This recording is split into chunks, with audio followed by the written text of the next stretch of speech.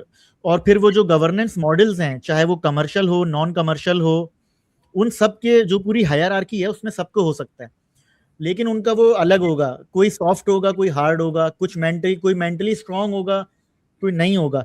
तो इस बारे में क्या होता है, कभी ऐसा होता है कुछ केसेस ज्यादा आ रहे हैं, या कुछ एक खास फील्ड से लोग ज्यादा आ रहे हैं, शायद जिसकी परचेजिंग पावर ज्यादा है वो ज्यादा आ रहा है, जिसकी कुव्वत खरीद कम है या गरीब है, इतना अमीर नहीं है, वो कम आ रहा है। इस बारे में अगर कुछ रोशनी डालें प्लीज। अच्छा, मोस्टली साइकोलॉजिकल थेरेपी लेने के लिए वो तबका आता है जो इसको अफोर्ड कर सकता है। मजदूर तबके के लिए साइकोलॉजिकल थेरेपी लेना थोड़ा मुश्किल है, क्योंकि उसके ऑलरेडी इतना ज़्यादा एक्सपेंसेस होते हैं कि वो घर के मामलात को नहीं चला पा रहा होता। मजदूर तबका साइकोलॉजिकल थेरेपी या किसी भी इस ट्रॉमा पे काम तब करवाना चाहता है जब वो ट्रॉमा सीवियर हो चुका होता है, वो किसी ना किसी डिसऑर्डर की शक्ल इख्तियार कर चुका होता है। तो फिर वो हमारे पास साइकोलॉजिस्ट के पास जाते हैं, साइकियाट्रिस्ट के पास जाते हैं उस ट्रॉमा के हील करवाने के लिए। अदरवाइज मजदूर तबका अगर उनको इसकी कोई सीवियर लेवल पे ना जाए तो वो इसकी जानिब नहीं आते। सिंपल वे के अंदर हमारे माइंड के अंदर स्ट्रेस को बर्दाश्त करने की एक सलाहियत है, एक लेवल है, एक लिमिट है। अगर हम उस लिमिट को क्रॉस करेंगे तो ऑटोमेटिकली तो हमारे अंदर उसने रिस्पॉन्स करना है, क्योंकि स्ट्रेस जो है एक पॉजिटिव साइन है कि हमारे अंदर कोई नेगेटिविटी इन्वॉल्व हो रही है हमारे माइंड के अंदर, क्योंकि हमने इसको बहुत ज़्यादा मुश्किल करार दे दिया है। स्ट्रेस, डिप्रेशन, इस तरह की चीज़ें हैं। जितना ज़्यादा डिप्रेशन और स्ट्रेस बढ़ता जाता है तो ह्यूमन माइंड सिग्नल दे रहा होता है कि इस बंदे को थेरेपी की इतना ज़्यादा नीड है। अब ये डिपेंड करता है कि वो किस फील्ड से बिलोंग करता है, किस सोसाइटी से बिलोंग करता है। अब फॉर एग्जांपल एक जो मिडिल क्लास है उसके जो साइकोलॉजिकल ट्रॉमास होंगे वो डिफरेंट होंगे, जो अपर क्लास होगा उसके साइकोलॉजिकल ट्रॉमास डिफरेंट होंगे। लेकिन अगर रेशियो देखा जाए तो मैं अपने क्लिनिक की जो बात करूं तो मेरे पास ज़्यादातर जो क्लाइंट केसेस आ रहे हैं वो एंजाइटी के और साथ में रिलेशनशिप इश्यूज के आ रहे हैं। और जो एंजाइटी है बेसिकली वो फ्यूचर ओरिएंटेड होती है, फ्यूचर का खौफ होता है, किसी अननोन खौफ की वजह से हो रही होती है। और रिलेशनशिप के जो केसेस हैं वो हद से ज़्यादा हैं हमारी सोसाइटी के अंदर। अभी मुझे एग्जैक्ट फिगर नहीं पता, पाकिस्तान के अंदर डे बाई डे जो तलाक की रेशियो है वो भी इंक्रीज़ हो रही है। बिफोर मैरिज रिलेशनशिप हैं वो भी इंक्रीज़ हो रहे हैं, और बिफोर मैरिज रिलेशनशिप के बाद होने वाले जो प्रॉब्लम्स हैं वो भी इंक्रीज़ हो रहे हैं। लेकिन इन पे प्रॉपर वे के अंदर हर बंदे को और ओवरऑल सोसाइटी के अंदर एक गाइडलाइन, एक प्रमोशन, इसके अलावा अवेयरनेस फैलाने की ज़रूरत होती है। और इंटरनेशनली तो होता है, पाकिस्तान के अंदर इस तरह की चीज़ें नहीं होती। हालांकि पाकिस्तानी गवर्नमेंट्स के अंदर मेंटल हेल्थ से रिलेटेड काफ़ी सारी फंडिंग प्रोवाइड की जाती है इंटरनेशनली, लेकिन यहाँ पे ग्राउंड लेवल पे वो चीज़ें ऐड नहीं की जाती, लोगों को वो प्रोवाइड नहीं की जाती, वो साइकोलॉजिकल सपोर्ट प्रोवाइड नहीं की जाती। अगर साइकोलॉजिकल सपोर्ट हमें ग्राउंड लेवल पे बच्चों को प्रोवाइड की जाए, फॉर एग्जांपल 10th क्लास तक अगर उनको साइकोलॉजिकल तौर पे उस बच्चे को साइकोलॉजिकल ट्रॉमा से निकाल दिया जाए। सेम इसी तरह से जब हमारी एज थोड़ी बड़ी होने लगती है, हमारी बॉडी के अंदर चेंजेस आती हैं, तो सेक्स एजुकेशन ना होने की वजह से बच्चों के अंदर काफ़ी सारी प्रॉब्लम्स आती हैं। तो ये सारी चीज़ें ऐड हो जाती हैं मुआशरे को तश्कील देने में, तो इन सब पे काम करने की ज़रूरत होती है। सही। और जो शख्स अफोर्ड नहीं कर सकता, वो जाहिर सी बात है सहारा लेगा एल्गोरिदम सोशल मीडिया का, या फिर वो इसने ये बोला है, उसने वो बोला है, वो 500 साल पहले वो थे, उन्होंने ये कहा था। तो फिर मुझे ऐसा लगता है कि ये जो है ना एक टाइमलाइन है। एक शख्स ऑलरेडी दिमागी कश्मकश का शिकार है, और अगर उसको कोई पंप करने वाले मिल जाते हैं ना, या गलत एडवाइस देने वाले अगर उसको मिलते हैं, तो वो उसका जो रियलिटी के अंदर जो आउटपुट होगा वो बहुत बुरा होगा, जो रिएक्शन होगा। ये बात सही है, क्योंकि बैड बिल्कुल ऐसा ही एडवाइजर्स भी है ना। जी जी। बिल्कुल ऐसा ही है। अब हमें कोई भी साइकोलॉजिकल इशू पाकिस्तानी कल्चर के अंदर ऐसा कोई भी बीमारी हो तो हमारे पास सारे हकीम होते हैं, वो बता देते हैं इसका ये इशू है, ये इसको इस तरह से सॉल्व करें। हमारे यहाँ अगर किसी को साइकोलॉजिकल प्रॉब्लम हो, अक्सर हम कमेंट्स के अंदर देखते हैं, अगर हमने कोई पोस्ट लगाई हुई हो साइकोलॉजिकल अवेयरनेस के हवाले से, तो नीचे कमेंट्स आए हुए होते हैं कि जस्ट नमाज, कुरान और इन चीज़ों को अडॉप्ट करें, ऑटोमेटिकली आप ठीक हो जाएंगे। अच्छा, इस चीज़ से हम इनकार नहीं कर सकते कि ये चीज़ें हम अडॉप्ट करें। इसका साइकोलॉजिकल इम्पैक्ट भी होता है, मैं अभी बताता हूँ आपको। इस चीज़ से हम इनकार नहीं कर सकते, ये चीज़ें इम्पैक्टफुल होती हैं।